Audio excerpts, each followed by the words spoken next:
Hadirin sekalian, bagi membuka tirai webinar pada hari ini, majlis dengan berbesar hati mengumumkan kehadiran Barisan Kepimpinan Persatuan Mahasiswa Fakulti Undang-Undang Universiti Kebangsaan Malaysia, Perundang, Ahli Jawatan Kuasa Penganjur bagi program Bicara Wanita Kemiskinan Haid, dan serta hadirin dan hadirat sekalian. Selamat datang ke webinar program Bicara Wanita Kemiskinan Haid Anjuran Fakulti Undang-Undang sesi 2021-2022. Pihak majlis merakamkan jutaan terima kasih kepada para hadirin yang sudi menyertai webinar Bicara Wanita Kemiskinan Haid pada malam ini. Saya, Nimas Gandasari binti Akidah akan bertindak sebagai pengacara anda pada malam ini. Bagi memula dan memuliakan majlis, marilah bersama-sama kita menadah tangan bagi membuka majlis dengan umul kitab Al-Fatihah.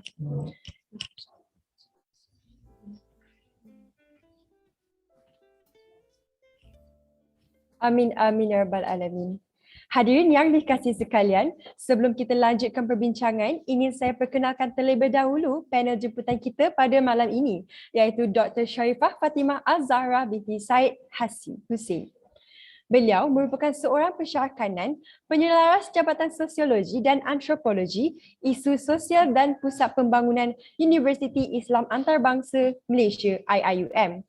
Beliau telah memberi sumbangan dalam bentuk karya sejak tahun 2018 lagi dan berpengalaman serta pakar dalam bidang sosiologi di mana beliau terpilih untuk terlibat dalam penyiasatan keperluan dan kebersihan haid dan amalan di kalangan wanita Rohingya atau singkatannya dikenali sebagai menstrual study.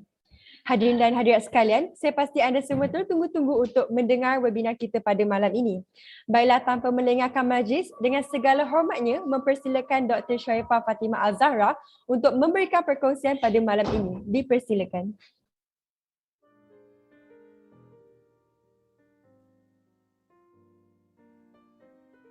Terima kasih Cik Nimas. Bismillahirrahmanirrahim. Assalamualaikum warahmatullahi wabarakatuh. Semua boleh dengar ke? Boleh kan? Boleh, Doktor. Okey, terima kasih banyak-banyak kepada siswi kerana menjemput saya malam ni untuk kita berbincang tentang isu kemiskinan haid. Terima kasih kerana yang hadir malam Sabtu ni, selalunya tengah enjoy kan rehat-rehat. InsyaAllah malam ni kita ada perbincangan yang menarik dan insyaAllah kita mendapat manfaat daripada perbincangan ni dan mungkin kita boleh gerakkan sesuatu untuk membantu kita untuk address kemiskinan haid. Boleh kan saya bercampur bahasa ataupun lebih selesa bahasa Melayu sahaja? Boleh, boleh Doktor. Okey, alright, kalau kita nak mulakan dulu mungkin kita kena rungkaikan dulu apa itu kemiskinan haid, to give a definition of apa itu period poverty. So kemiskinan haid, dia punya English term tu is period poverty ataupun lebih formal is menstrual poverty. Sebenarnya kemiskinan haid ni adalah kekangan dalam pengurusan haid. Maksudnya tak dapat uruskan haid akibat beberapa kekangan. Tapi terma kemiskinan haid tu mungkin bukan terma yang formal lah untuk betul-betul kita explain what it is kan. So period poverty is actually the inability to manage menstrual health. So dia ada macam mana kita nak tahu ada kekangan ataupun tak ada kekangan. Mungkin beberapa kekangan ada berkenaan isu kemiskinan. Maksudnya ada berkenaan dengan economic poverty. So yang mana melalui ada absolute poverty ataupun relative poverty, dia ada kategori dia. So macam ni kita nak tahu ada isu kemiskinan haid ataupun tidak, kita tengok 4 perkara lah. Selalu saya ketengahkan 4 perkara. Kita nak tahu 4 elemen ni ada ke tidak. Kalau tak ada atau kekurangan, maksudnya kita kategorikan sebagai kemiskinan haid. Yang pertama adalah akses kepada produk menstrual ataupun produk haid. So produk haid ni apa sebenarnya? Produk haid ni mungkin tuala wanita pakai buang. Yang ni yang paling selalu digunakan, is the most used product in Malaysia. Kita use disposable sanitary pad ataupun reusable sanitary pad macam cloth pad kan, yang boleh guna pakai balik, ataupun tampon ataupun menstrual cup dan sebagainya. Whatever material it is, dia kena material yang absorbent ataupun boleh hold the blood, menakung darah tu, darah haid, dengan keadaan yang selamat. Okay, contohnya tak ada produk ni, contoh dia macam ni. Mungkin dia guna yang ekstrim, yang severe case, dia guna macam sabut kelapa letak dalam old socks, dalam stokin lama. This is a really extreme cases. Ataupun dalam golongan gelandangan kita jumpa dia guna newspaper lama ataupun kertas-kertas lama yang dijumpa. So obviously these are not safe kan, these are extreme. Tapi less extreme cases still not enough ataupun not safe, yang mana kita jumpa yang mana di extend use. Dia mungkin guna pad, disposable pad yang biasa kita gunakan contohnya, tapi diguna lama sebab nak jimat kan. Instead of sepatutnya tukar every 4 hours, dia tukar setiap 4 jam, dia guna satu pad tu guna the whole day. So that means dia tak cukup, sebenarnya tak ada kekangan dekat situ.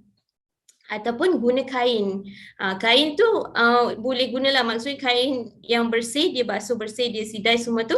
Tapi bila gunakan kain contohnya, dia tak berapa absorbent ataupun dia tak boleh menakung darah tu dengan masa yang cukup supaya kanak-kanak perempuan ataupun wanita tu boleh keluar untuk ke sekolah atau bekerja. So mungkin dia ada material tu, tapi the material will not help them be able to go access life opportunities. So not enough to go to school, not enough to go to work. So kita tahulah isu produk ada dekat situ. So ada a few other examples yang mungkin kita boleh discuss lebih later. Okay, yang kedua adalah kekangan dalam fasiliti pengurusan haid. Fasiliti ni kita panggil wash facility. Wash facility is water and sanitation and hygiene. Okay, so maksudnya akses kepada air yang bersih.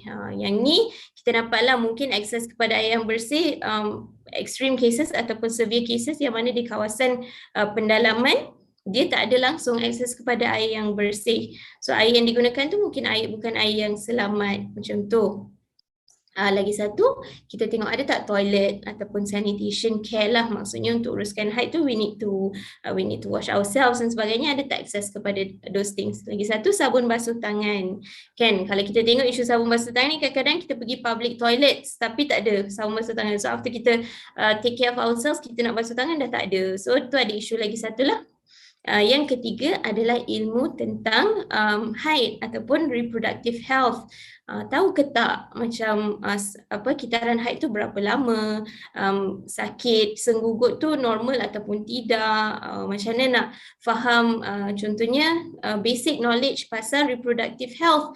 Bila dah datang haid boleh mengandung contohnya, bila masa ovulasi dan sebagainya. So kadang-kadang ada juga antara kita ataupun rakyat Malaysia yang kita dapati tak tahu, tak faham ataupun langsung tak tahu. Ada yang rasa haid tu adalah penyakit, ada yang rasa bila datang haid tu sebab benda tu is a curse contohnya, macam tu kan. So tak ada kefahaman yang what is normal and what is not normal contohnya. Dan bila nak kena seek help, kan, bila nak kena pergi doktor contohnya, kalau berdarah je untuk sebulan tapi tak pergi doktor, tak tahu pun mungkin ni normal ke ni tak normal ke, tu one of the issues lah. So kita nampak maksudnya knowledge tu ataupun pendidikan tentang sistem reproduktif, tentang kitaran haid tu tak cukup ataupun tak dapat ilmu yang betul. Dan yang keempat adalah kebolehan untuk menguruskan haid dengan keadaan yang bermaruah. Maksudnya banyaklah isu dengan keadaan yang bermaruah ni, kita boleh bincangkan banyak isu. Contohnya toilet tu ada privacy ke tak, ada tutup pintu ke tak, ada pintu ke tak ada pintu contohnya, ataupun boleh ke tak uruskan haid dengan keadaan yang tak dimalukan, ataupun bila kita datang haid ataupun kita bocor, ada tak orang malu-malukan kita. So ada beberapa isu lah, contohnya isu dekat Malaysia yang baru-baru ni, isu period spot check, macam tu.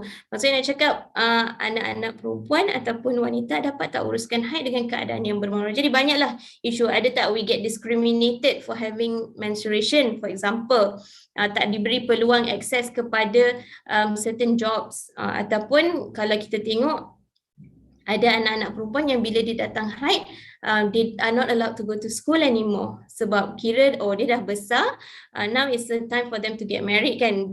Walaupun these are very rare cases in Malaysia, but it happens. So they are taken out of school macam tu. So they are discriminated for having menstruation. ataupun kita nampak macam the stigma around women who have menstruation or women in general. Contohnya wanita didiskriminasikan sebagai kita macam lemah, ataupun kita considered emotional sebab kita orang yang ada period, so we are not able to take on certain roles, contohnya just because we are menstruating people. So these are forms where we are not given the same we are not given the same rights, ataupun we are considered macam lower just because we have our menstruation. So menstruation tu itself ataupun haid tu dikirakan sebagai kekurangan. Okay, so tu 4 perkara lah. So boleh nampak kan sebenarnya bila bincangkan isu kemiskinan ni macam banyak benda kita kena tengok, bukan sahaja tak ada produk tuala wanita kan. Bila cakap pasal tak ada produk tuala wanita tu, mungkin untuk orang yang macam kita kan, macam kita tak pernah pun fikir, macam saya lah tak pernah pun fikir nak beli pad tu boleh ke tak boleh beli, berapa harga pad tu kan. So kalau kita very privileged, mungkin kita rasa macam takkanlah tak boleh beli pad kan, macam tu. Tapi we are just looking at the pad itu itself, we have to ask ourselves lah kan, kita mungkin rasa benda tu murah, tapi untuk orang lain benda tu mahal, dan kita pun kena fikir berapa orang yang perlukan gunakan. Tapi that is just pad, that is just menstrual product, but we also have to look at the other parts as well. So bila kita bincangkan isu period poverty ataupun kemiskinan haid, we're actually looking at 2 things. Satu is wealth inequality, lagi satu is gender inequality. So wealth inequality ni maksudnya ketidaksamaan disebabkan kita ada economic issues lah. Contohnya mungkin kita challenge financially, dan kita nampakkan daripada sepanjang pandemik ni ramai yang kehilangan sumber kewangan, maksudnya tak ada income dan sebagainya, dan benda tu very pressing, so they cannot access the product kan. Mungkin rumah dia masih ada air, masih dapat wash facility dan sebagainya, knowledge yang dia dah tahu tu masih ada, tapi at this time they are challenged financially, so dia tak dapat beli produk. Ataupun dalam keadaan bencana alam macam sekarang ni kan, musim banjir, bila ditempatkan di tempat lain, ada tak akses kepada wash facility, ada tak akses kepada tuala wanita atau produk haid. So kita kena tengoklah dia situasi yang lain, konteks yang lain, gambaran dia lain, dan keperluan dia pun mungkin berbeza. Okay, kalau dekat Malaysia, kita ada lagi satu isu lah, sebenarnya bukan di Malaysia sahaja, even globally pun we have the same issue. Bila nak cakap pasal haid ni macam tak selesa kan, nak sebut ke tak nak sebut ke, nak cakap ke tak kan, kita cakap, ada orang cakap kita ni tak malu ke. So what we have is, kita panggil the culture of concealment. Maksudnya kita akan selindungkan apa-apa yang berkenaan dengan haid. It's like contohnya kita tak sebut period kan, kita bagi nama lain, ABC lah, ada kawan datang lah, something lah, asalkan kita tak cakap perkataan haid ataupun perkataan period. Lagi mungkin kita juga selindungkan tuala wanita kan. Kalau zaman mungkin zaman dulu sikit, tuala wanita tu itself ataupun in some parts of Malaysia masih tuala wanita tu kena wrap in a black plastic bag kan. Ataupun kalau kita pass kat kawan kita ke apa, kita macam nyorokkan, atau kita nak pergi toilet pun nak tukar tuala, kita akan selindungkan tuala wanita yang bersih, yang tak ada apa-apa pun kita malu kan, ataupun kita diajar untuk malu dan kita tutup. Kalau kita nak cakap pasal haid contohnya, kita masih tak boleh bercakap openly kan. These are really new times kan, yang mana we get to talk about it, ataupun we take the macam political will to talk about period in a public space. But if we think about it, before this we don't kan, we rarely talk about it in any space pun. Walaupun contohnya bila diajar tentang haid pun, kita akan ajar di kawasan yang tertutup supaya tak ada orang dengar. Kalau kita datang haid pun kita akan tutup, tak nak bagi orang tahu bila kita datang haid dan sebagainya. So kita panggil this culture of concealment. Kenapa kita follow this culture of concealment? Kenapa kita tak macam break free sahaja?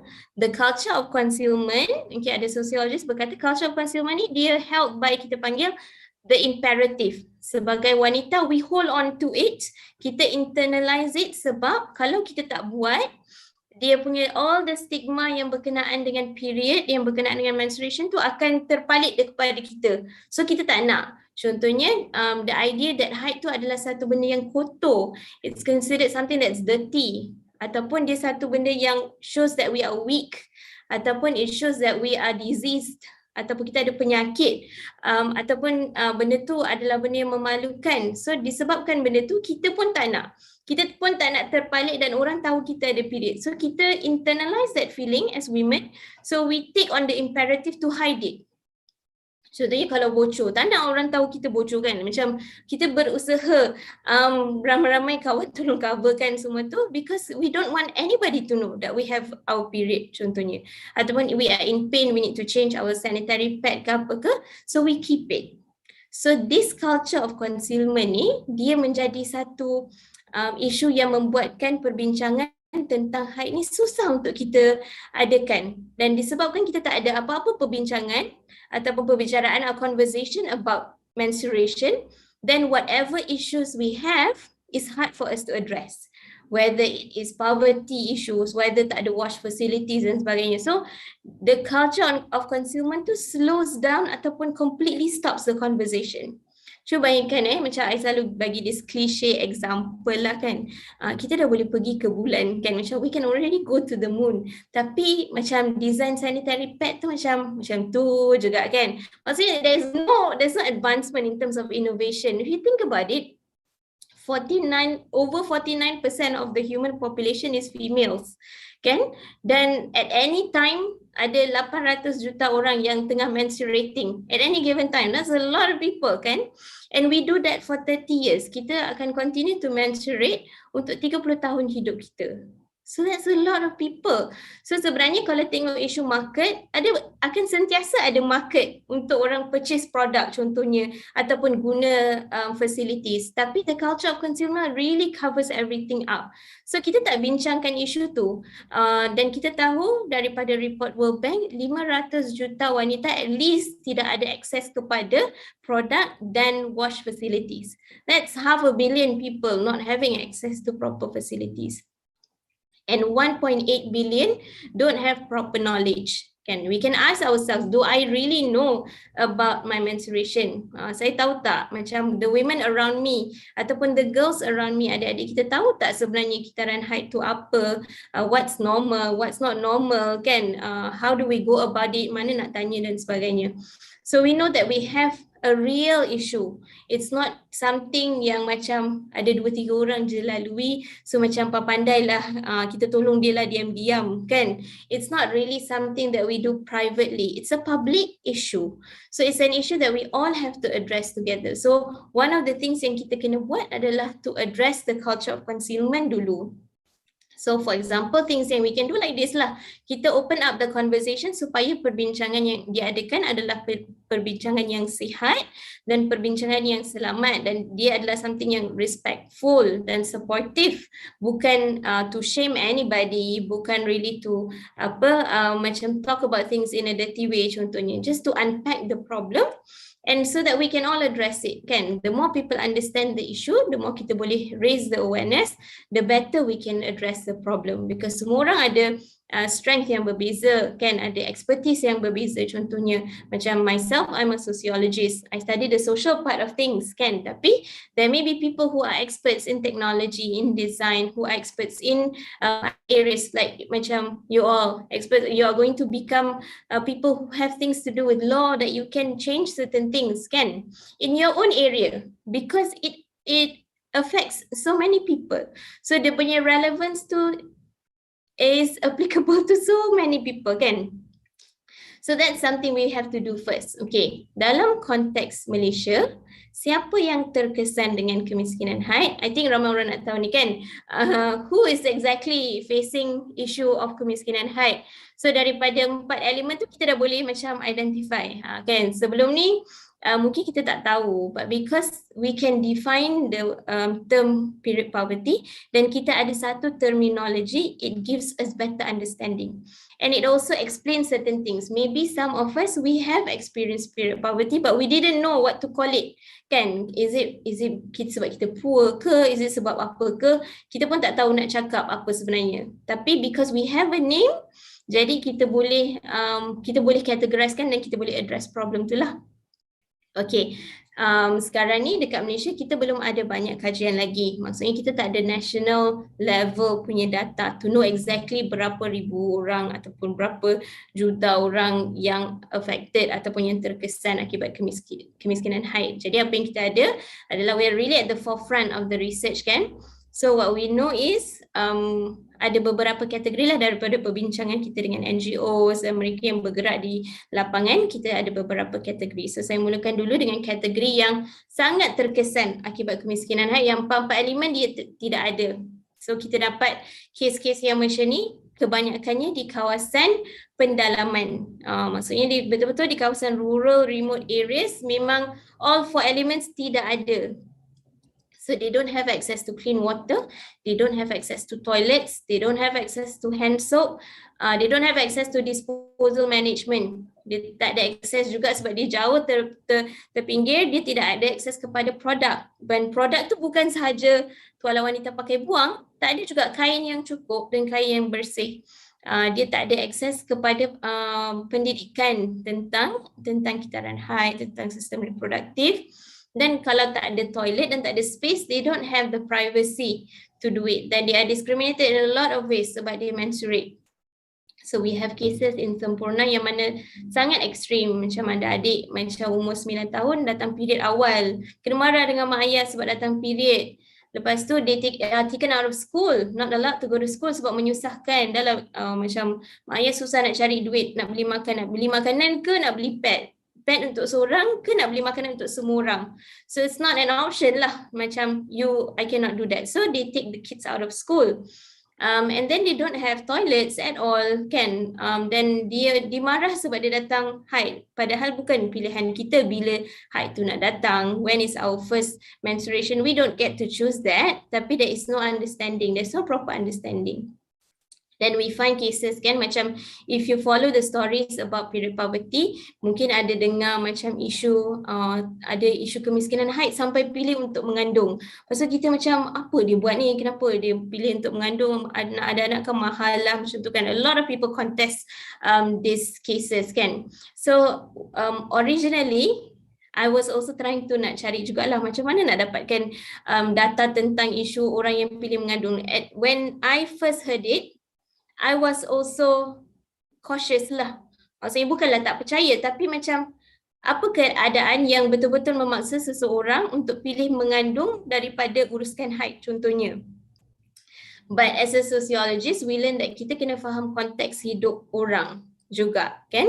Contohnya apa yang kita dapati, so disebabkan isu tu viral kan. Because the issue went viral, kawan-kawan penggerak di lapangan di Sabah pun tanya, because they know these cases and they know these women really in person. So they pun try to find out why did they choose to be pregnant. So we find a lot of issues dekat sini lah. Satu, they don't understand their reproductive system. So they don't really know when they are menstruating tu, tahulah maksudnya tak tahu bila ovulating dan sebagainya. And they don't say no to their husbands because they're scared. So macam because we live in a patriarchal world kan, so they're scared to say no to their husbands, so they just go through the intercourse tu. And then also when you have children di kawasan pendalaman di Sabah, these cases are from a particular one yang kita dapat report is from Sabah lah. Is number one is when you have children you are celebrated.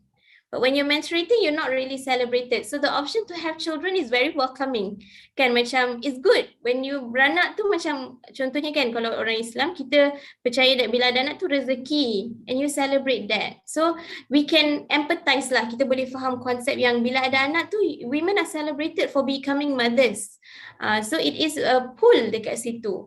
And then also it's so much easier. Because they live in really rural, remote areas yang mana they're not really thinking like us. Kalau kita duduk di kawasan urban, memang we're constantly thinking about cost of living. Betul tak? Kita fikir nak makan apa, nak bayar duit sekolah anak, nak transport pun kena bayar dan sebagainya. But in really rural, remote areas, they plant their own food contohnya kan. So they can manage, but in poverty, tapi they manage.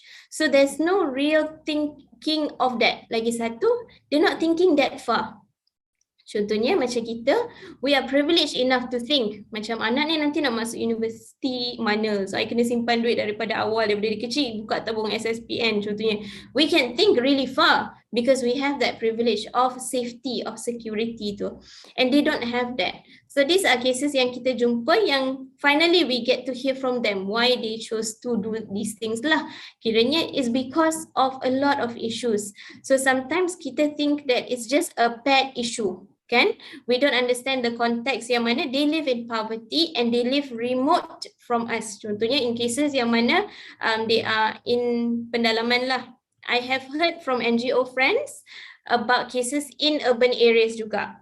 Tapi as a researcher, I am a bit I cannot share with everybody kalau I tak sure what is the reason macam tu. So it's very hard for us to talk and find these women because of the culture of concealment. It's so hard untuk kita cari data. So the kind of conversations yang kita ada hari ni to open up the space gives us more hope that more people will come out. Sama juga masa isu kemiskinan haid became viral, more people were willing to talk about it and to say. So dia ada platform yang mana people say, oh I know I had students who didn't come to school sebab dia ada period dan dia tak ada duit untuk beli pad contohnya. And more people came out to say, oh I have experiences dulu when my parents lose their jobs contohnya. So we have more people who want to come out and speak about it because we reduce ataupun kita kurangkan stigma berkenaan kemiskinan haid tu. And that's really important. So that helps us better understand the context lah. Okay, that's satu je baru kategori orang yang lalui kemiskinan haid, which is the rural remote areas lah. Yang kedua, in terms of severity, kita nampak contohnya wanita gelandangan. Kalau wanita gelandangan ni, I have experience, bukan I have experience homelessness, I have experience meeting with homeless women yang mana they ask for sanitary kit, bukan sahaja tuala wanita lah, they ask for macam toothbrush, sabun dan sebagainya. So contohnya among homeless people in KL, kan, we have soup kitchens macam tu kan, and then we have a lot of NGOs that support untuk send out food aids malam-malam, hantar makanan dan sebagainya. So alhamdulillah, this food is always given out and people generally think about food kan, we always think like, oh we should help people bagi makanan dan sebagainya. So that one time, this is one of the reasons I started out macam kenapa macam ada ke isu kemiskinan haid ni, sebab ada satu, this lady minta ada tak sanitary kit. So I didn't think lah, benda betul-betul really macam stick with me. Macam kenapa kita tak terfikir kalau dia tak ada duit nak beli makanan pun, kenapa kita tak terfikir dia mesti tak ada duit nak beli benda lain juga. And one of the things that we experience as women is a monthly thing kan, kita ada period. Dan daripada situ kita nampak juga dia tak ada akses kepada toilets and sanitary kits and everything lah. Maksudnya wash facilities tu tak ada. Dan tak ada ability to manage their menstruation also with dignity. So dekat situ we see at least 3 things dia tidak ada. 3 element tu tidak ada. Mungkin dia dah ada knowledge daripada dulu, but we don't know for certain lah. Maksudnya dia punya homelessness might not affect dia punya access kepada knowledge, tapi might affect the other access to those other things. And then we have golongan wanita yang rentan lah, maksudnya mungkin among stateless kan, macam di kawasan Sempurna ni they are stateless, so dia punya identity tu sendiri makes it difficult for them to access employment ataupun anything like that, so they are more affected by poverty. Sama juga macam migrants ataupun refugees, women who are abused, women with disabilities. So these are different categories of women who may be more vulnerable, yang mana they may be affected by more things lah daripada contohnya golongan yang the third category will be the urban poor. Okay, bila kita bincang pasal urban poor ni ataupun bila kita cakap pasal kemiskinan bandar, kadang-kadang orang susah nak faham apa tu kemiskinan bandar, sebab kita kadang-kadang ada satu gambaran miskin tu rupa dia macam mana kan, tapi kita tak boleh faham kemiskinan bandar tu isu security also. Maksudnya their life is not secure dan dia sangat precarious kan. Kalau tak kerja hari ni, dia tak boleh makan lah, dia macam kais pagi, makan pagi, kais petang, makan petang. So they don't have security. It looks like they're doing fine, they manage, but actually they're living on very bare minimum. So mungkin kita tak nampak gambaran miskin yang kita bayangkan, contohnya baju koyak-koyak ke, maybe they're wearing proper clothes dan sebagainya, tapi they are going through poverty. So golongan kemiskinan bandar ni contohnya macam UNICEF report tahun 2018, kita dapati ramai sangat golongan miskin bandar, anak-anak yang malnourished.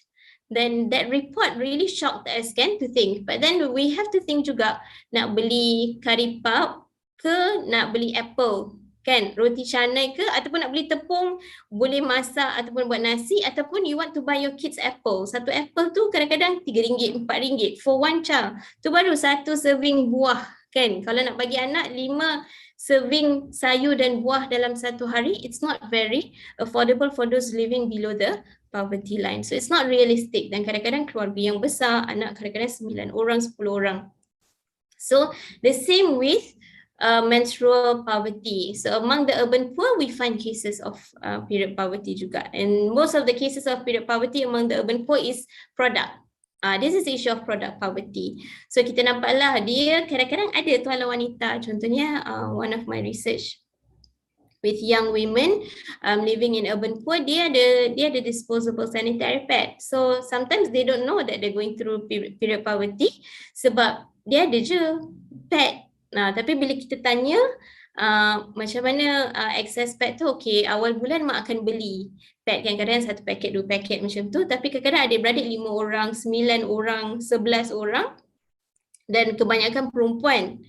So dia punya sistem tu kadang-kadang macam ni, mak beli banyak-banyak, siapa dapat, siapa tak dapat nasib dia. Macam tu. Tapi like kita punya idea of period poverty ataupun kita punya idea of kemiskinan ni, kita assume that people are going to be sad and they are going to be macam feeling bad that dia tak ada, but they are fine. They look okay je, macam tak dapat nasib lah, macam pisang, macam tu. Macam okay, too bad I didn't get the sanitary pad this month, so I skip school. Macam tu. This month I don't go to school for 1 day sebab tak cukup, so I'll just stay at home. Macam tu. Kadang-kadang pergi sekolah, contohnya tak ada pad ataupun terbocor tapi sekolah tak ada baju extra, so balik rumah. It sounds like that's not a problem. How is that a problem? But if you think about it, if that happens to girls 2 days a month, 3 days a month, in 1 year, that's 1 month they have missed out on school. Kan? Ataupun they choose not to attend to activities. Some of us might have done this. Instead of going to activities, we choose not to. Sebab takut nanti pad penuh, nanti bocor. So I don't participate lah. I don't want to join in this activity, nanti bocor. That's one product. The other one that we discovered is wash facilities at school. Kan?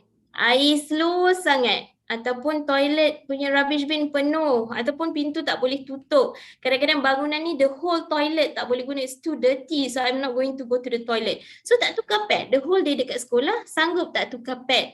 So choose not to do things instead of changing. Kan? But you cannot say it to anybody because again we go back to the culture of concealment. Kalau ada isu dekat toilet, how willing are girls to go to the school to complain, cikgu saya susahlah nak tukar pad sebab saya nak pergi kelas, nanti saya nak pad dah penuh, takkan saya tak boleh pergi toilet untuk tukar pad kan.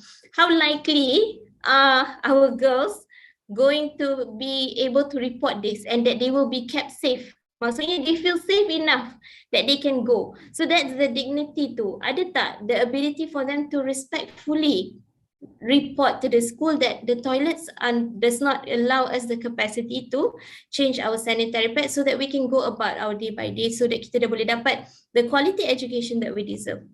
Kan? So we have several issues dekat situ. And then we have maybe issues of period poverty yang kita nampak is based on certain cases. Contohnya bila ada banjir ataupun like the pandemic suddenly strikes and then a lot of people go through financial crisis. Yang tu, then we find issues like that lah. So in the Malaysian case, these are the categories of women that we know so far yang go through period poverty. Mungkin ada isu-isu lain yang berbangkit yang kita tak tahu. Ada juga kes yang kita nampak, contohnya hari tu masa lockdown and then kids, students, sorry not kids lah, you all not kids kan, you adults, university students during the lockdown tak boleh afford to buy sanitary pad.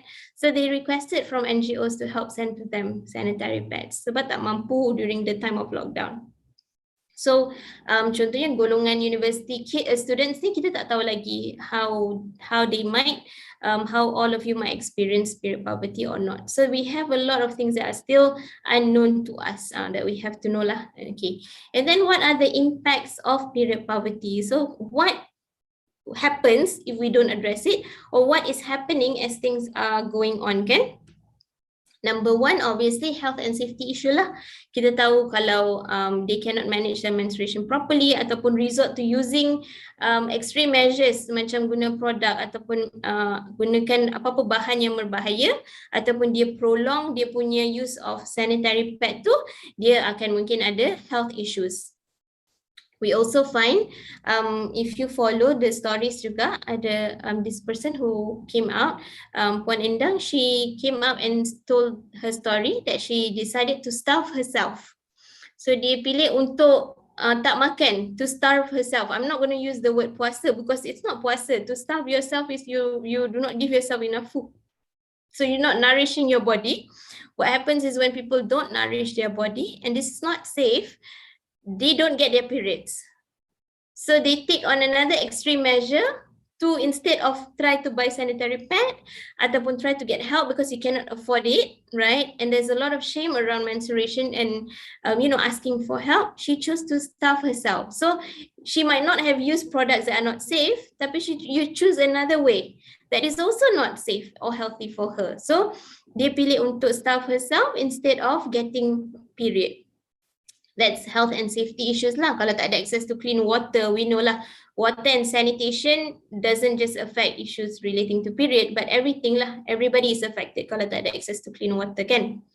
And then we also find issues relating to access to education. Macam tu kan kita dapat, I've given this example tadi, adik-adik yang mana dikeluarkan sekolah completely, kan? Ada yang missing out on school some days and then it adds up.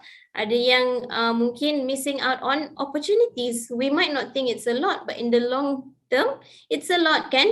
It might not affect all women, tapi it affects some women. This is in case of dia tak ada tuala wanita. What about if they go through pain, kan, period pain contohnya, dan dia tak ada opportunity. So that also can affect work opportunities. And then we also find in Malaysia, kita tak ada lagi this study, we have not done these studies yet, but we find macam in other parts of the world, research on the effect of period poverty on depression and anxiety. So dia adalah, we find that there is a correlation between experiencing period poverty and then experiencing the stigma and shame and all the struggles relating to managing menstruation on a monthly basis too, has an effect on depression and anxiety. So the mental health impact as well. Then obviously the bigger part is having to do with discrimination, having to do with violence, for example, harassment relating to menstruation. So some of the cases that we find yang based off my research is contohnya dekat sekolah, adik-adik yang pergi sekolah ni kadang-kadang macam di-ejek-ejek, and we normalize this unfortunately. And this is somehow not addressed seriously. Contohnya dia tak period pun, kawan lagi ejek, kau period macam tu kan. So it's very embarrassing and it's very hard for girls to have to go through those kind of settings lah. So we have those problems. Yang mana we have to talk also about the role of men. What is the role of boys and men in the conversation about period poverty ataupun the conversation about menstruation? Are they not allowed to be part of it completely? Kan, kadang-kadang we hear this macam no uterus, no opinion or something like that, kan? So what is actually the role of men and boys? Okay, number one, we have to ask ourselves, do boys and men learn about menstruation and women's reproductive health? Should they learn it or not? Okay, number one, kita tahu kalau kat sekolah bila ada program contohnya dekat PJK, ada syllabus kan dalam PJK yang ajar tentang reproductive health. Sometimes ada companies yang datang kat sekolah buat program ajar pasal macam mana nak guna pad, jenis-jenis pad dan sebagainya. Then these conversations are only done with girls. Boys tak boleh tahu, kan? Tapi bila kita cakap boys tak boleh tahu tu, Does it mean that boys don't know anything? Or does it mean that actually they know something? The fact that kita ada boys yang AJ orang lain cakap eco period ke, we know that they know something. Betul tak? Tak ada orang lelaki yang langsung tak tahu. But what they know, is it enough? Is it safe? Is it respectful? So we have that problem because of the culture of concealment. It continues to perpetuate these ideas about menstruation. And in addition to yang I cakap tadi, isu berkenaan dengan dirtiness, berkenaan dengan disgust, berkenaan dengan illness, disease dan sebagainya, there's also the sexualizing of menstruation. So we have a lot of problems there. So by not starting the conversation right daripada awal, kita tidak ada satu perbincangan ataupun pendidikan yang selamat dan sihat, we continue to perpetuate the problem. So we have to educate everybody, but we have to make sure that the conversation is safe and the conversation is healthy. Supaya what happens is we grow a generation of men and boys who are respectful and supportive, rather than see all of the ataupun they see all of the stigmas around menstruation. So not all men, not all boys are treating women badly, but it's either they do that or they choose not to participate at all. I'm not going to say anything, I'm not going to do anything, can? But what we want actually is, because we all live together, we have to learn to work together and support each other. So we want to start a conversation yang mana it is safe. It is also healthy conversations. So that's what we need to correct. The other one is, we know dalam macam negara macam Malaysia ataupun a lot of parts of the world, we live in a patriarchal society, and we also know that in a lot of positions of power, including inside the home, men are in charge. Kan? Contohnya mungkin kita rasa macam, oh, I'm all for equality, but the reality is, contohnya if we see our leaders, most of them are men, whether it is at home, whether it's in smaller spaces, community spaces, ataupun at work. A lot of them are still men. So if men do not know the right information and are not taught to see it in a healthy and respectful way, then we have a lot of problems. Contohnya, bila dekat rumah, selalunya kita ada kes yang mana ayah yang work, he's the breadwinner, kan, dia yang bawa balik duit, dia yang uruskan semua tu. Kalau dia tak tahu yang they need sanitary pads, and this is how much sanitary pads cost for everybody who lives in this house, he might not make that allocation. He might not have that understanding. For some of us who are privileged that your fathers or our fathers bought the sanitary pad, we might feel like takkanlah bapa dia tak tahu, but we have cases where the fathers are not involved at all, and even the mothers rasa malu nak minta duit extra untuk beli tuala wanita contohnya. She would rather not say anything. So again, we have that culture of concealment affecting that. So even at home, it's important. Ataupun to understand the needs of the family, ataupun the needs of the family members who are going through menstruation, what their needs are. So that boleh faham keperluan dan sebagainya. Dan kalau kita tengok a bit bigger, we look at community leaders contohnya, kan, ketua kampung, ketua kawasan contohnya, faham tak keperluan bila ada bencana ataupun bila ada isu wash facility, are they going to think about, oh, I know women need this, ataupun bila kita nak bagi bantuan, kan, macam the understanding that kita bagi food aid dekat orang bila orang susah atau going through something, do we consider, oh, I should put sanitary kits in there, whether it's diapers ataupun tuala wanita dan sebagainya, to think about that, that is something that the people who are under my care needs. So I have that forethought to think about it. Sama juga contohnya di sekolah, kan, we know that half of the kids, kalau in a school yang mix boys and girls, half or at least half of the kids are going to be girls that will need sanitary pad. Isn't it smart that for us to have a bin ataupun a box where there is sanitary pad so the students can take it if they need it, kan, to have that forethought to put it there, supaya nobody needs to go home. Kan, we shouldn't allow kids to go home just because they don't have sanitary pads. We should just put it there, berapa je, if we want to work together and we think about it. Sama juga macam at the higher level, macam zakat dan sebagainya of a charity, to think about that, oh, okay, this is an issue of poverty that we can address because we are a charitable body, that we consider these things and these are the things that people need. So, and then obviously the role of men in policy making. If there is no conversation, or we cannot have conversations about menstruation because it's too taboo, this is not something we should talk about in parliament, then how are we going to pass any bills about it, right?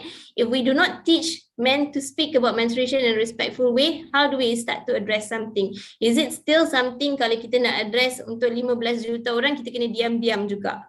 Kan? Oh, takkanlah kita nak cakap kuat-kuat, benda ni private. But for 15 million people, we still have to be quiet about it, and we cannot do it in a respectful way. That's very strange lah for us to think like that, right? So we have to bring in everybody into the conversation, but we have to make sure that the conversation is safe and the conversation is respectful and healthy. That's what we want to do. Okay, so what can we do? I think to wrap up maybe my part of this before we open up the space for macam question and answers kan. So what can we do and what should we do at this point? Okay, so I think the first thing we're doing is what you are doing. Maksudnya apa yang you all doing is the right thing to do, to start the conversation. Starting the conversation means kita dah address the issue of culture of concealment.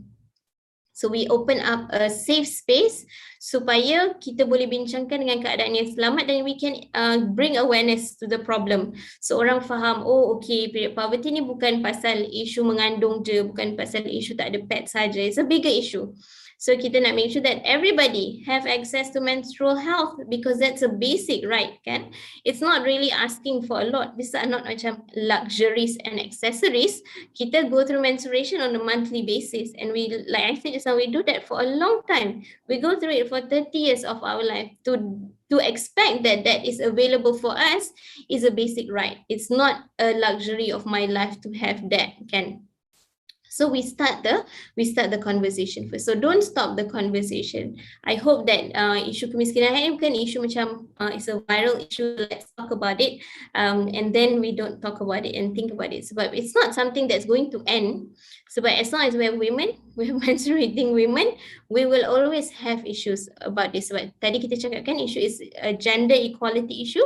It's also a wealth inequality issue. So if we have that, and more likely than not in every society and every time we have seen issues relating to these two. So we know that issues of period poverty may be something that is always going to happen, but how do we improve the situation? So number one is raising awareness. We can raise awareness. Maybe not all of us have the capacity untuk bercakap tentang kemiskinan height in a public space contohnya, ataupun we might feel scared for our safety because that's a real issue contohnya kan. So that because that's the reality, so we find spaces where it is safe for us to speak about it. Mungkin kita cakap dengan kawan kita yang kita rasa selamat, in the group where we feel it's comfortable to do it and we know we are safe, we can start talking about it, to talk to our parents about it, our family members, adik-adik dan sebagainya. And then the next part is we want to start tackling the problem. So kita dah tahu dah kan the four elements that is needed, what are the situations, so we understand the context. Kan contohnya, we know that okay, in this area, women experience period poverty. Okay, I want to show you the diversity of the problem supaya you understand that there is no one size fits all answer. Kan, sama juga macam baju one size fits all tu kan, macam sebenarnya betul ke fits all kan. Contohnya we want to be sustainable, betul tak? That's like one of the important things that we want. We want to be environmentally sustainable. We also want it to be economically sustainable. So macam I hear this a lot. Kenapa kita tak bagi reusable cloth pad tu ataupun menstrual cup? Sebab reusable cloth pad tu boleh guna untuk 3 tahun. Kenapa kita tak bagi je yang tu untuk those who experience poverty kan, yang tak ada produk? The reusable cloth pad is something that a lot of ataupun ada beberapa inisiatif yang dah cuba untuk beri, and in some cases it's successful, in some cases it is not. Contohnya Athena Empowers and My Bunga Pets, they are social enterprises. Kalau kita beli satu cloth pad daripada dia akan bagi satu to an underprivileged girl ataupun women lah. So what they find successful is to give out to women who are in rural and remote areas. It is effective, but somehow it is not effective in the PPR areas. So macam kenapa tak efektif? Macam tu kan, dekat bandar ada access to clean water. Contohnya it's not effective in really rural remote areas yang mana tak ada clean water. That one they cannot give sebab they cannot wash it properly. So it's not clean and safe. So that part tak boleh. Tapi kalau in the case of urban area ni, kenapa tak boleh? So sebenarnya I always share this story, but I just really want to show because this story really helps us understand lah. One of the questions that we ask in our research is also to find out macam mana kita nak make sure that it's sustainable. So when we ask the girls tu, dia cakap macam malulah nak sidai tuala wanita tu, because at the PPR area, tempat sidai baju tu is a shared space. So people can see the shape of the tuala wanita tu, and it's very stigmatized kan, the shape tu, the pad malu sangat because you cannot hang it inside because it's not clean. Dia kena matahari for it to be clean. So they said malu. Tapi one day I was having lunch with one of the kakak dekat PPR tu who became my friend lah. As I was collecting data tu, I made some friends lah at my research site tu. So after lunch, I was going to go home. I had parked my car, tak adalah jauh sangat. Macam rumah dia nak turun bawah tu tak jauh sangat. And then my car is just parked there. And I've been collecting data there for quite some time. So I pun dah rasa macam biasa je, okay je. So I was going to go to my car. Lepas tu kakak tu cakap, doktor tak apa, saya hantar doktor pergi kat kereta. I said, tak apalah, okay je kak, I can go down, dekat je. And then she said, no, saya hantar doktor sebab hari tu ada budak baru kena cabul nak pergi sekolah dekat tangga tu. So it just shocked me, like on the drive home I was just crying because I just thought like a little girl just going to school innocently, just wanting to go to school, which is nearby to the buildings, is not safe. You know what I mean? So if she hangs her pad that is sexualized outside of her home, that is not safe for her. So it is not really just malu for no reason, because it is a safety issue juga. Kan? It is something that is like, it shouldn't be like that. It shouldn't be that happens, but it looks like for the perpetrators, unfortunately, that looks like a call. It is not, but it looks like it.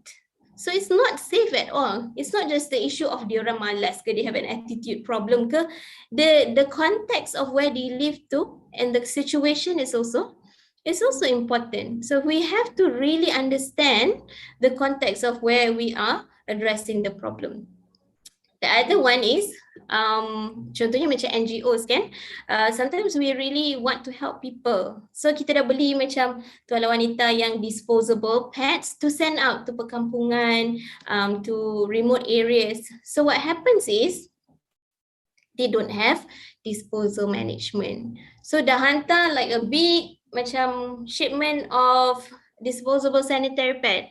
The next time they come back in a few months, the disposable sanitary pad is floating on, they can live on the stilts too, dah tuala wanita tu is floating around.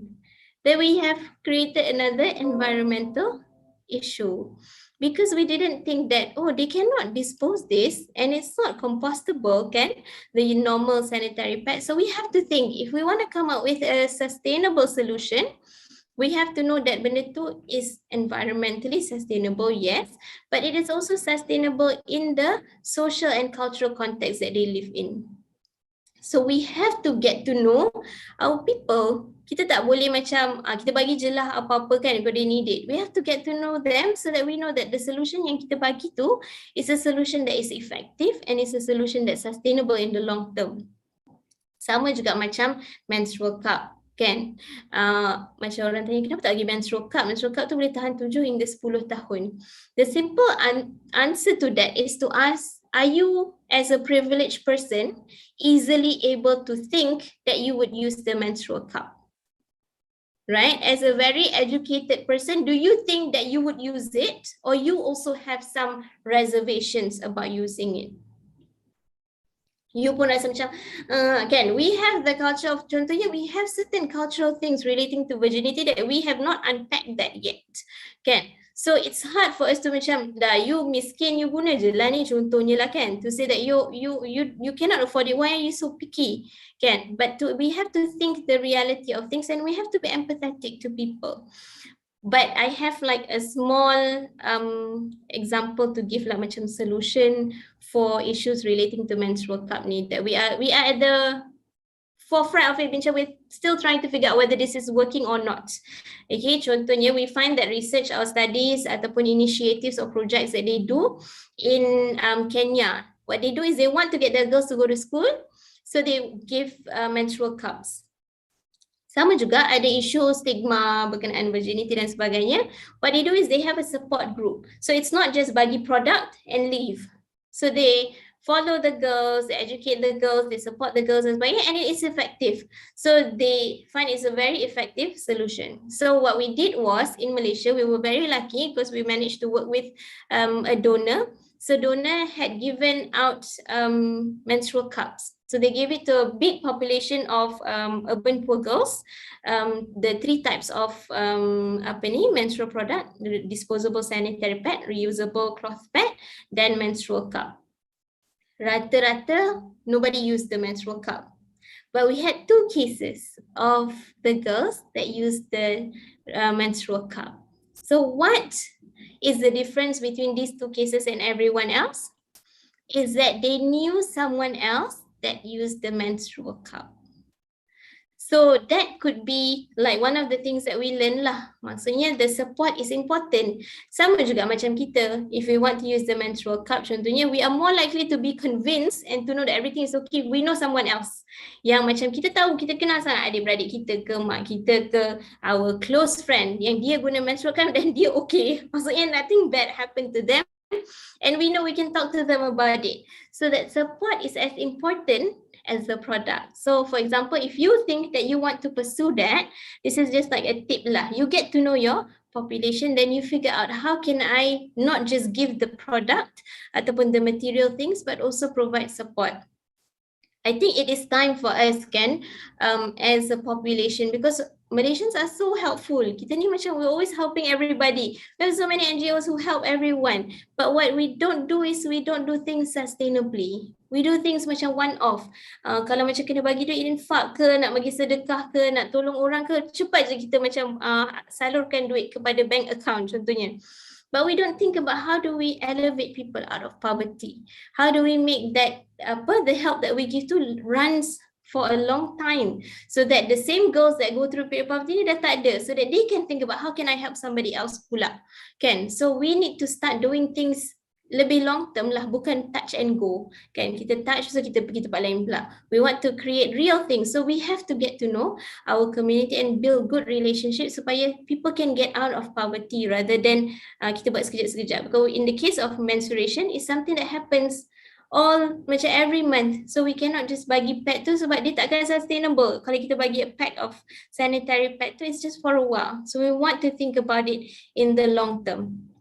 Okay, so I think I've taken a bit more time. I hope it's okay, Nimas. Okay, I think I will give it back to bagi balik kepada Nimas dan bolehlah tanya soalan. Okay, baiklah. Terima kasih Dr. Sharifah Fatimah bagi kupasan isu yang menjadi perbualan hangat ketika ini. Jadi jelaslah bahawa ketidaksamaan ekonomi dan jantina menyumbang kepada kemiskinan HAID. Oleh itu masyarakat perlu tahu bahawa HAID bukan merupakan perkara yang boleh dipilih sama dia nak ke tak HAID ni kan. Tapi merupakan kejadian biologi wanita. Jadi sebagai kesimpulan, kita perlu ada tempat selamat ataupun safe space untuk membincangkan mengenai perkara kemiskinan HAID ni dengan selesa. Baiklah, Dr. Sharifah, sekarang kita tibalah pada sesi soal jawab. Jadi ada banyak soalan yang peserta tak sama-sama nak tanya doktor. Okey, jadi soalan pertama, apakah pandangan doktor tentang masyarakat yang masih memandang rendah tentang topik yang dibincang ini? Sebenarnya susah sebab bila kita cakap pasal culture, it takes a long time to change culture. Kan? Because benda tu kita dah internalize. Sama juga macam for me, like I can be honest, even for me who you see like pergi like talking about poverty in public spaces, kan, I'm not completely macam not affected by it. Maksudnya I am not somebody who when I have my menstruation I'm going to tell someone I have my menstruation, contohnya. I am also not the same person, contohnya in some spaces where I don't feel safe, I pun will resolve not to speak up on it. And I find myself, this is honest lah, maksudnya I find myself in spaces where I masih rasa that internal macam I shouldn't talk about period in some spaces. And that's the truth. It takes a long time for us to faham, for us to address it. So we give people time and we continue to educate. When we started out addressing issues of period poverty ni, this is like to give macam a brighter story lah kan, a more optimistic view of it. We thought it would take us a longer time to do this because of the stigma and taboo about menstruation. But Alhamdulillah, tak tahulah kalau we were very strategic ke apa ke, we managed to, because we work together. What we have to do is kita kena work together with other people. Maksudnya as an academic, I cannot just recluse myself to macam publishing paper, pergi conference. I have to work with others. Contohnya to talk with media, to go out somewhere else, talk with NGOs, grassroots actors, supaya we all come together and organize ourselves. So we find safe spaces first. What we do is we thought it was going to take us a long time lah. Macam mesti lama sangat untuk kita get to a point yang mana kita boleh dapat a policy change on period poverty. We thought it would take us another 3 to 5 years. But amazingly, mashallah, for next year, we already have budget allocated for girls, at least girls. Walaupun macam kita tahu kategori orang yang affected by period poverty ni banyak, then in many ways, at least we saw that big change yang mana they were willing to put an allocation to give girls 130,000 girls access. That's the promise lah. So that means it's doable. That means it is possible. It's not an impossibility. Walaupun there will always be people who may not be comfortable or who have gone through many years of macam, imprinted on them to be to feel that benda tu is something that's shameful. But I also want to highlight that it is optimistic. Sama juga in other parts of the world. Like we have friends who come from countries yang mana dah ada bigger policy changes. Yang contohnya all girls, school-going children have access to sanitary pads, kan? Just like them, we have to go through those processes, tapi based on our society. So we have to be willing to go the distance lah. Maksudnya to make sure that we get through it. Sometimes we have to pick our battles. We don't have to fight everybody. We don't have to put ourselves in danger contohnya if we are not ready and we cannot. So kita buat what we can based on our capacity. And we learn to support each other. Maksudnya to keep everybody safe juga. That's also important. We have to be realistic lah. I'm not going to tell everybody to we have to fight everything. Maksudnya it's important for us to fight for it, but we have to also consider the safety issues, especially for young girls and women. And I think that's important. Kalau kita ada authority and kalau kita ada position of power, we have a bigger responsibility to address the issue daripada kalau we are a child contohnya. Okay, betul tu. Saya sokong juga. Okay, sekarang soalan 2 ni, kita ada soalan yang macam agak kebat tau doktor. Okay. So soalan dia, do you agree that this awareness should be as a corporate social responsibility for the corporate sector? Yes.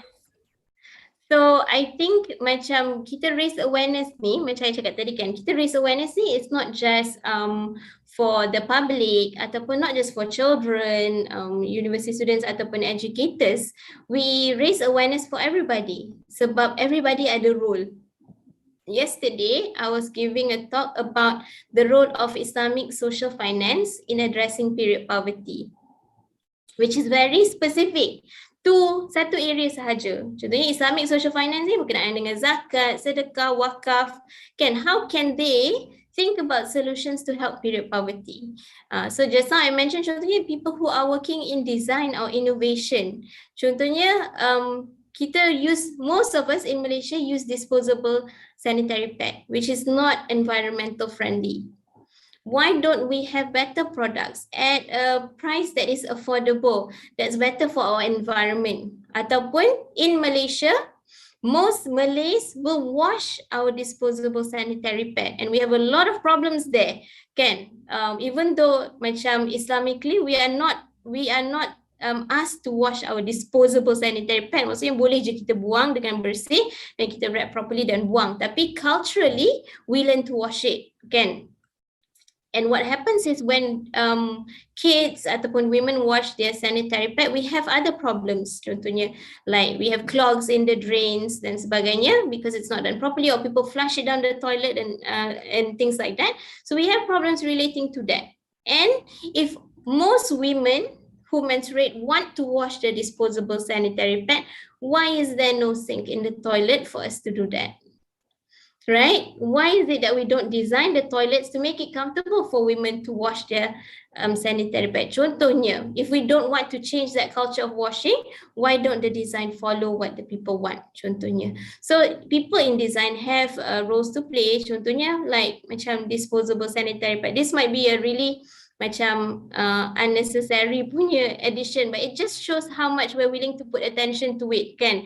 Macam the design of the sanitary pad, why is it so simplistic, kan? Padahal we can talk about variety, ke contohnya, or the design of how it can be more comfortable dan sebagainya. So I think yes, we can definitely bring the issue of awareness to different parts of the society to see where everybody can come in and address it. Kalau in corporate sectors, we can even talk about issues relating to menstrual leave, contohnya things like that, policy at the work level. Okay, jadi maksudnya kemiskinan haid ni bukan dia specific but also general and also specific as well lah. So tak perlulah kita tutupkan dia in like one particular detail je. Okay, betul? Okay, jadi soalan terakhir ni, saya rasa soalan ni datang daripada orang duduk asrama, doktor, ataupun college campus, kan? Jadi soalan dia, apakah persepsi doktor tentang tabu mengenai siapa tak cuci pad, syaitan datang? Padahal tak wajib pun kan dalam Islam untuk cuci pad. Jadi macam mana kita nak betulkan tabu ni? Okay, tabu tak cuci pad ni banyak sebenarnya. Kadang-kadang I pun takut nak address sebab kan nanti macam ramai yang akan kecam saya. Tapi tak apalah, we have to say something that is right, kan? So one of the research that we're doing now is based off satu post dekat social media. Dan post ni viral sangat sebab post tu cakap tak payah basuh pad. And it got so much attention just because it said that, and so many people were so angry about it, the fact that how dare they ask us not to wash our sanitary pad, kan? And then daripada situ macam we started asking more questions lah. So we have heard a lot of different stories. Contohnya kalau tak basuh pad dekat asrama, nanti macam kena pas-pas, macam kena beratur, lepas tu semua orang kena pegang pad. So macam pas. So we know that this kind of practices is very shameful, and it has an impact on how we feel about ourselves, the kind of experience that we have. So macam the dignity itself is questioned, walaupun during those processes the dignity was questioned. Contohnya tak malu ke jadi perempuan macam pad merata dan sebagainya, kan? But everybody is shamed in that setting. Okay, kena basuh ke tak kena basuh pad ni, mungkin sebab I bukan ahli agama, I cannot say it openly, tapi everybody can check at the Mufti Wilayah punya website. Okay, there is already a clear explanation as to why you don't have to wash your sanitary pad. Dia bukan benda yang wajib, dan tak ada pun nas-nas yang berkatakan kalau kita tak basuh pad nanti ada jin ke syaitan akan makan darah dan sebagainya, betul kena rasuk ke apa-apa semua tu, tak ada. Okay, there is no conversation around that. That is another conversation that we have to have. Maksudnya we need macam people to address these issues lah. Kenapa kita ataupun anak-anak kita diajar to be like so scared ataupun to be dirty. Contohnya in the context of the Prophet SAW. This is for Muslims here. Bila Aisyah, his wife, Aisyah radhiyallahu anha had her period, the Prophet would drink from the same cup she drinks. Mungkin untuk orang Malaysia kita rasa macam tak apalah, kenapa? But in some cultures, when women are menstruating, they are considered dirty. So whatever that they do, they can pass their dirtiness to other people. So the Prophet wanted to show that there is nothing wrong with you. I'm sharing the same cup as you to show that there's nothing wrong. You're not dirty. And then one time the Prophet asked her untuk ambilkan dia punya kain nak solat tu. And then she said, but I'm menstruating. And he said, your menstruation is not in your hand. Macam tu kan. So we see examples, and then there are also examples yang mana dalam perigi tu ada kain yang dah kena period blood, and then the whole well tu dah ada that kain, and then it's still okay for them to use that water. So we have to understand, as Muslims, we have to understand our religion also. Kan, to understand it betul-betul, especially as we become adults, kita ada responsibility to get to know our religion better based off sources that are correct. So refer to the correct sources, okay, and find out. Sebenarnya tak ada pun isu tu. So we have to do it through education. I think we understand that contohnya people teach to be clean dan sebagainya in terms of washing the sanitary pad. But I also have certain issues where we find yang mana basuh pad tu sebenarnya creates more problem sebab kan cara yang kita gunakan kan, sebabnya contohnya kita dapati some kids tu dia pijak-pijak tuala wanita tu, so now the floor is contaminated kan. And then don't clean it properly, so it's actually creating another problem because when it's wet, it actually smells worse kan. Lepas tu bila dah pecah tu macam geli nak angkat, so just wash it down kan, ataupun flush it down. So macam tadi I cakap, it creates a clogging problem pula. Dekat one of our research sites tu, the management tu dia cakap every single week they have to call in the plumber sebab ada je pipe will be jam sebab somebody had flushed their tuala wanita or it had gone down the drain. So we create another problem. So we have to teach our girls, yes, how to manage the sanitary pad disposal too properly. But I don't think shaming women and girls is going to be effective, and it's not safe to shame women and girls about their menstruation, about how they manage their menstruation. Dan benda tu I think is very backward lah for us to teach girls that nanti you kena rasuk dan sebagainya. It's not good. Ya, betul, saya setuju sangat sebagai orang yang sekolah kat sekolah Ashraf penuh kan. Okey, baiklah doktor, walaupun masa ni dah nak habis, ada lagi soalan terakhir. Okay, saya janji ni soalan terakhir. Jadi, soalan terakhir betul-betul Jadi, antara tuala wanita, tampon dan menstrual cup, manakah yang paling kondusif? Paling apa, sorry? Paling kondusif. Untuk apa Untuk macam kalau kita hate kan, which one? I think there is a personal choice. Everybody gets to decide what works for them and what feels good for them and safe for them lah. Maksudnya, I don't want to impose on people sebab I pun macam, I don't know everybody's bodies kan. Macam even though we all menstruate contohnya as women, most of us menstruate, tapi we don't experience menstruation sama. Some people have a heavier flow, some people are allergic to certain materials. So I think you have to find what works for you kan, satu. Dan maybe some people want to consider the environmental impact of their use of menstrual products. Some people mungkin want to think about the economical consideration juga. So I think that is very subjective punya choice lah in terms of addressing it. Sama juga macam contohnya we want to address it at a higher level, kita nak bagi produk tu untuk orang yang melalui kemiskinan haid. I still think that for that you also have to get to know the population, what works best for them. Okay, baiklah. Sekarang webinar kita telah pun sampai ke penghujungnya. Terima kasih diucapkan sekali lagi kepada Dr. Sharifah Fatimah atas perkongsian menarik yang diberikan sebentar tadi. Para peserta diingatkan untuk mengisi borang kehadiran pada pautan Google Form yang telah disediakan di ruangan sembang. Jadi majlis diteruskan dengan sesi fotografi. Diminta para hadirin untuk mengaktifkan kamera bagi melancarkan proses fotografi.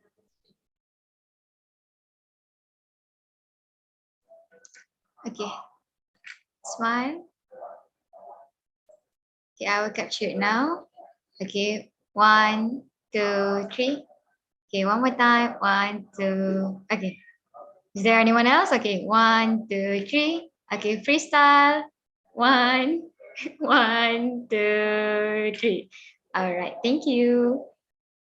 Akhir kata, saya berharap agar segala yang dikongsikan menjadi ilmu yang berguna buat kita semua. Saya, Nimas Gandasari binti Akidah, memohon maaf andai ada tersilap kata yang membius rasa dan saya berharap kita dapat dipertemukan lagi dalam webinar yang akan datang. Terima kasih kepada para peserta yang sudi hadir dan setia bersama kami dari awal siaran sehinggalah sekarang.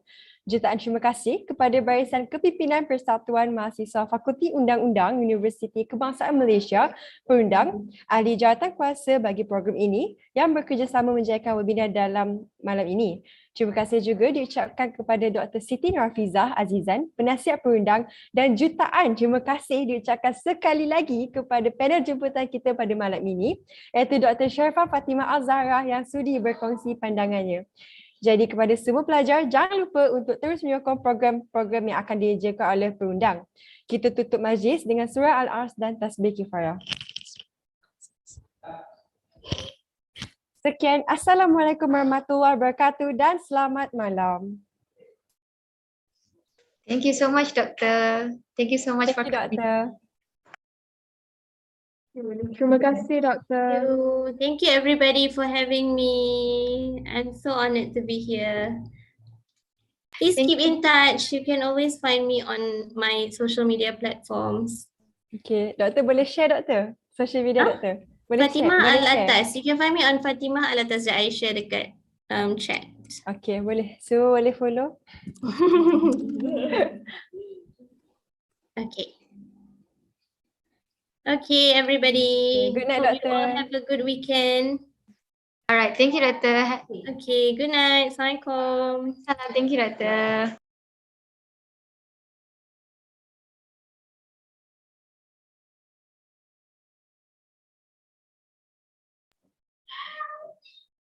Bye. Yeah, thank you, Lima. Thank you semua. Kita bye-bye ni kan. Live YouTube tak tutup lagi tau. Allahu Akbar. Ada situ, ada cepat. Aduh. Bila nak buat postmortem? Dia tak tahu bila. Kejap. Okay, Huda sila. I baru nak makan. Wait, kejap. Bagi aku end live dulu. Sabar jap. Tak lagi ke?